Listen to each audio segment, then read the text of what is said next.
तर कर्जमाफीसाठी आज पात्र लाभार्थ्यांची यादी प्रसिद्ध होणार आहे। सहकार मंत्री बाबासाहेब पाटलांची ही माहिती आहे। पुणे जिल्हा बँकेच्या 61,000 पेक्षा जास्त शेतकऱ्यांना याचा लाभ मिळणार आहे। सावधान, पुढील 4 दिवस विदर्भ आणि मराठवाड्यात जोरदार पावसाचा येलो अलर्ट। तसेच ई-केवायसी केली नाही तर कर्जमाफीचा 1 रुपयाही खात्यात येणार नाही। आजच्या या बातम्यांमध्ये कर्जमाफी, एसटी भाडेवाढ आणि भाजीपाल्यांच्या दरामध्ये 20 मोठ्या अपडेट्स पाहणार आहोत। तर ही अपडेट जाणून घेण्यासाठी हा व्हिडिओ संपूर्ण बघा। तसेच हा व्हिडिओ तुम्ही कोणत्या जिल्ह्यातून बघत आहात ते कमेंटद्वारे नक्की सांगा, म्हणजे तुमच्या जिल्ह्याची कर्जमाफीची यादी आली की आम्ही तुम्हाला कमेंटद्वारे नक्की सांगू। तर पाहू आजच्या 40 ताज्या बातम्या। राज्य सरकारने 56 लाख खात्यांपैकी 55,300 शेतकऱ्यांची पहिली यादी प्रसिद्ध केली असून 25 लाख शेतकऱ्यांचा याचा प्रत्यक्ष फायदा होणार आहे। या पहिल्या टप्प्यात प्रामाणिकपणे कर्ज फेडणाऱ्या आणि नियमित खाते असलेल्या शेतकऱ्यांचा प्राधान्याने समावेश करण्यात आला आहे।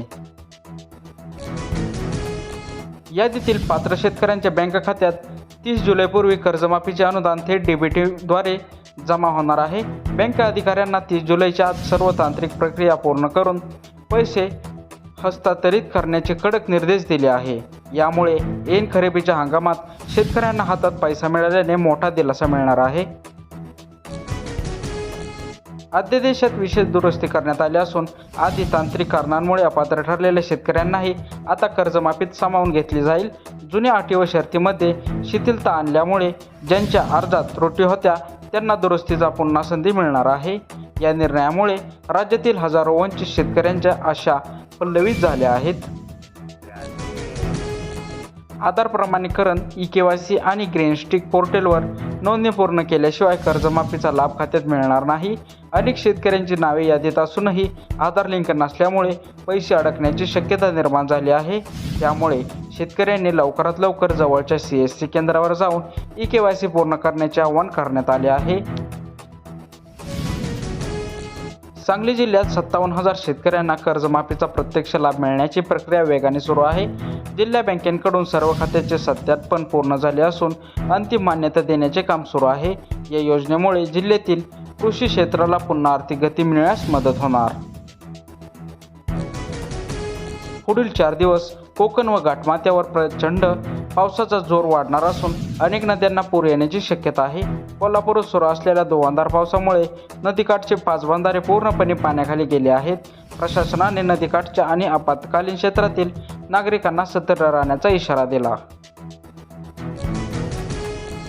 हिंगोली, यवतमाळ आणि मराठवाड्यातील काही भागात पुढील 3 दिवस विजांच्या कडकडासह मुसळधार पावसाची शक्यता आहे। हवामान विभागाने नागरिकांना आणि शेतकऱ्यांना विजा चमकत असताना सुरक्षित ठिकाणी आश्रय घेण्याचा सल्ला दिला आहे। ढगांच्या गडगडासह होणाऱ्या या पावसामुळे सखल भागात पाणी साचण्याची शक्यता वर्तवण्यात आली। दीर्घ विश्रांतीनंतर पडलेल्या दमदार पावसामुळे बुलढाणा आणि भंडाऱ्यातील सुकलेली पिके पुन्हा हिरवीगार झाले आहेत। पावसाअभावी कोमजलेल्या पिकांना जीवदान मिळाल्याने दुबार पेरणीचे मोठे आर्थिक संकट टळले आहे।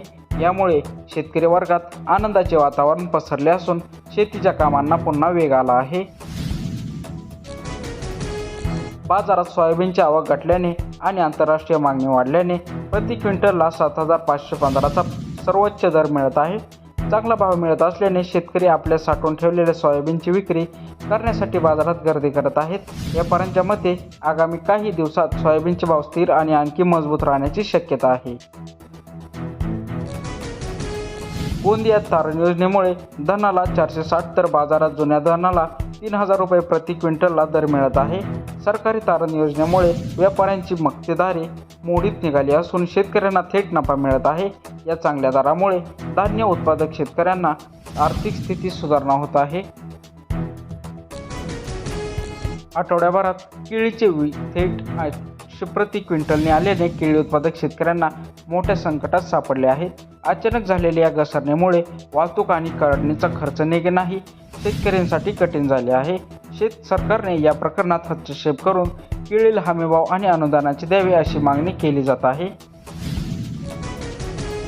पावसामुळे वाहतूक विस्कळीत झाल्याने बाजारातील आवक घटली आहे। परिणामी कोथिंबीर 250 किलोवर पोहोचली आहे। टोमॅटो, वांगी आणि मिरचीसह इतर प्रमुख भाज्यांच्या दरात प्रति किलो 200 ते 20 ते 25 रुपयांची मोठी वाढ झाली आहे. दरवाढीमुळे सर्वसामान्यांचे स्वयंपाक बजेट पूर्णपणे कोलमडले असून गृहिणी त्रस्त झाले आहे.